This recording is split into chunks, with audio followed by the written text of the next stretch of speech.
WWE are going to put you in the main event all the time, regardless of how many times you're there, and they're going to give you the fucking championship, as they have done for Brock Lesnar. Proving my point, if you can get numbers, no matter if you're Brock Lesnar, The Rock, The Undertaker, Stone Cold, Steve Austin, Hulk Hogan, if you can get the numbers, you're going to be there all the time. And WWE are always going to give you the benefit of the doubt and not care what you have done prior to coming to WWE. Brock Lesnar said on SportsCenter he closed the door on the MMA and he's going to re-sign with WWE and stay with them for the long haul. I respect that about Brock Lesnar, and wrestling fans, I think, should respect that of Brock Lesnar more so than what a radio host or columnist should do, because you're the people who watch the product, and I don't think there's any room for criticizing Brock Lesnar for F5ing a cameraman or Michael Cole, because I looked at the F5 to Michael Cole being the way of, Michael Cole was just in the wrong place at the wrong time, and Brock Lesnar took matters into his own hands to make a point. And that's exactly what Brock Lesnar did. He made a point. He set out to make a point, and he did make a point, like countless others in the same category of Brock Lesnar have done. The Rock did it, Stone Cold Steve Austin, God knows he did it, and they all got away with it. So how come Brock Lesnar is not getting away with it? Why was he suspended? This is a wrestling angle. This is not legitimate, and nobody should buy into it, because if you buy into it, you're just as stupid as what the wrestling business wants to make out that you are and wants to lead you on to believe, and they are accomplishing their goal if you're stupid enough to believe it. I don't want to believe it, because I don't think we've seen the last of Brock Lesnar, and this may sound like I'm a fan of Brock Lesnar and supporter behind everything that Brock Lesnar does. I am a Brock Lesnar fan. I'll state that for the record. I'll put that over the microphone and any other microphone out there for any interview that I do with another radio show host or a wrestler. I'll put it out over this microphone. Big fan of Brock Lesnar because of how he's not afraid of anyone, how he always takes whatever WWE throws his way and does the best he can with the program to finish it up and finalize it, get to that point of finality, regardless if he's facing CM Punk, The Big Show, The Undertaker, Triple H. He always comes away from it with the benefit of the doubt and finishing up the program and putting over whoever he's out to put over if it's not himself, like WWE have done. And with how Triple H defeated Sting at WrestleMania 31, we need Brock Lesnar back in WWE to give us something more enjoyable to talk about, with Brock Lesnar beating the bejesus out of everybody he puts his hands on inside of a 20 by 20 foot ring, because Triple H getting over on Sting really pisses me off, and I can't tell you how much that pisses me off. I went into that match hoping Sting was going to win the match. I gave Sting the benefit of the doubt. I had every faith in Sting, every little bit of faith that a radio show's columnist and wrestling fan, all three categories, could have had in Sting, and he let me down. So that really pissed me off that Triple H won because of Shawn Michaels, the crippled has-been.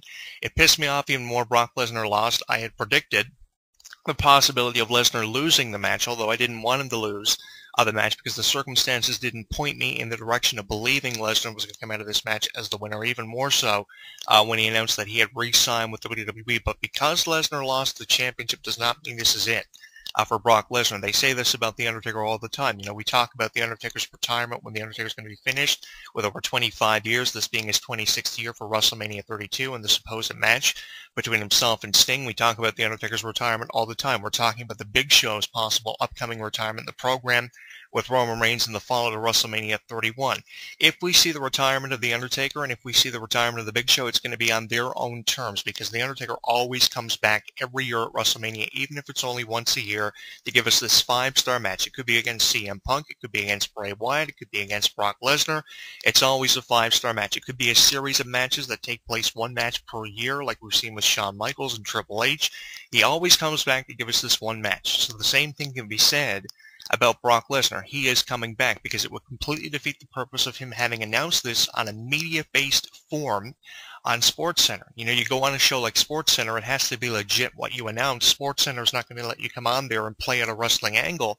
Yes, they're going to let you portray the character that WWE want you to be perceived for being, the Beast Brock Lesnar, the Beast incarnate, as Paul Heyman puts him over. But the thing is, he's not going to come on there and say something that's not legitimate. He's going to state it for what the facts are. And the facts are that Brock Lesnar has signed a long-term deal with WWE, one of the biggest contracts, which I would assume would be over $3 million per year on a 3-year contract, which is one of the biggest contracts wrestling dealt out to a performer on the level of Brock Lesnar. So I would assume he signed for $3 million per year per a 3-year contract, possibly even a 5-year deal with WWE, because they're going to try to keep Lesnar there as long as they can to keep him from going back to the UFC and MMA, because even if he said the door was closed on the MMA or the UFC, if they piss him off Lesnar could easily go elsewhere like he did in 2004. The NFL and the MMA world offered him a bigger contract. He took that and he went away for 8 years before coming back. And it was only because his UFC career ended that he took the deal outside of the WWE and went elsewhere with his life and his profession. So it's amazing that Lesnar is back after all this time.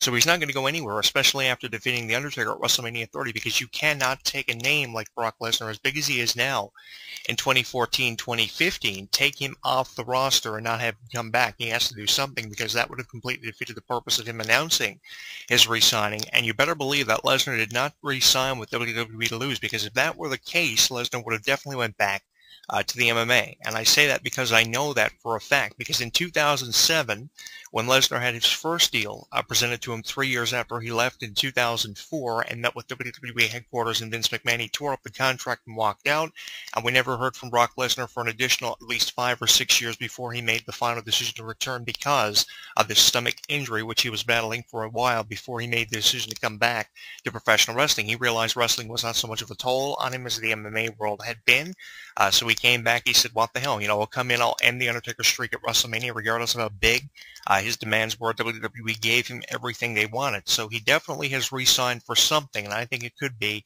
a second or a third reign in the second half of Lesnar's career, which has been infamous compared to his first reign. Now, the first reign that he had as champion in 2002 and the other two that he had in the first run of his career did prove out to be definitely infamous. But if you compare the first and second half of Lesnar's career, the interesting thing about the first and second half of Lesnar's career is in the second half of Lesnar's career, he had those career-defining matches with The Undertaker, The Big Show, CM Punk. He didn't have those in the first half of his career. Yes, he wrestled John Cena and Kurt Angle, and they were definitely defining matches, but they weren't near as defining as matches with The Undertaker and CM Punk, which he went on to have in the second half of his career, because that was when he was performing at his best. And at Brock Lesnar's age, in his late 30s, in my opinion, that's really impressive. If you can get in the ring and do that after the first half of your career came to an abrupt halt after 2 years of being with the business and going elsewhere in the NFL and the MMA. They looked at that point, Lesnar wanted to leave and play football. If he wanted to go to the football and play with the MMA and play it that way, he could have easily done it. But he realized it wasn't as successful as the first half of his wrestling career, and he went back. So I think that, after announcing this, Lesnar has to come through with something, and WWE have to come through with something for the deal they have negotiated with Brock Lesnar, because that would be false advertising, and it would be leading us to believe false hope that Lesnar's coming back, because that's really what it's promoting. And I know there's a lot of controversy that is affiliated with wrestling over the years, especially with everything we've seen, from the death of Owen Hart, the Montreal Screwjob, Vince McMahon and Austin, the ratings war between WWE and WCW, which existed for over 86 weeks.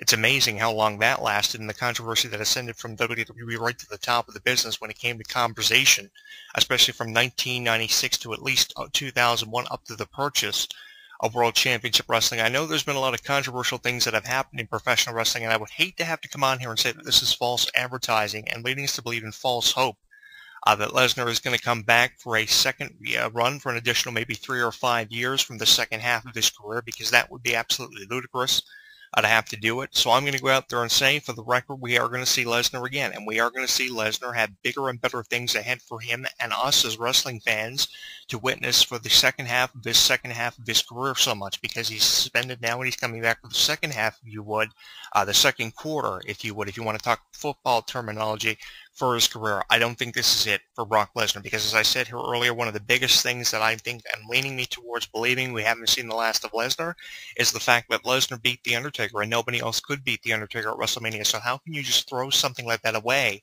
and have its purpose completely defeated? If you're going to have him beat The Undertaker, at least have the purpose followed up with. And winning the title is one thing, but there's so much more Lesnar has to do yet before he leaves the WWE altogether and announces his retirement. The Big Show and The Undertaker can go elsewhere. They can take their proverbial balls and they can go home. But the thing is, Brock Lesnar is not a Rock. Brock Lesnar is not there just because of the money. Brock Lesnar is there because he obviously loves what he does, even though his character says he's just there for the money. The thing is, Brock Lesnar is not The Rock, and Brock Lesnar is a wrestler, so Brock Lesnar is going to be there. regardless if he's there 3 times a year, 4 times a year, 5 times a year, and that's it. The thing about The Rock is The Rock gets a movie deal and he goes elsewhere. So The Rock might wrestle once a year if we're lucky. We don't even get that from The Rock since he lost to John Cena in 2013. So to compare Brock Lesnar and The Rock and put them in the same category, it is an entirely different comparison to comparisons that have been made over the years in professional wrestling. The Rock is a movie actor, an entertainer / wrestler. So he only wrestles whenever the hell he wants to. Brock Lesnar is a wrestler. That's his passion. That's his life. He's either a wrestler or an MMA fighter. So he's going to remain with that. Regardless if it's 3, 4, 5 times a year, you're guaranteed to see Lesnar wrestle, and you're guaranteed to see him come back. Not to mention how far up Paul Heyman's ass Brock Lesnar has been for the better part of the last decade. He's always had a close business relationship with Paul Heyman, regardless if Brock Lesnar has been with WWE or not. Brock Lesnar could be wrestling on an independent wrestling promotion, for Christ's sake, which he's never done, and Paul Heyman will be there to represent him when it came to professional wrestling. I can't speak for the MMA world, who represents Brock Lesnar there, but I know that he's so far up Paul Heyman's ass, and with how many people Paul Heyman has benefited as a manager and agent in 2015 for the better part of the last 3 years, and when he was 21 years of age, this is a man who took the Midnight Express to Tag Team Championship Gold, and he took people like Stone Cold Steve Austin and The Undertaker years after out of major singles championships. So he's not going to lead Brock Lesnar down a proverbial dark road where Brock Lesnar doesn't know where he's headed. If Brock Lesnar is going to remain at the side of Paul Heyman, then he's going to head down a profitable road, and great things are ahead for Brock Lesnar. Brock Lesnar is destined for great things. You can criticize Paul Heyman all you want. And a lot of people who have appeared on this show, the majority of the ECW roster, and believe it from someone who has interviewed over 75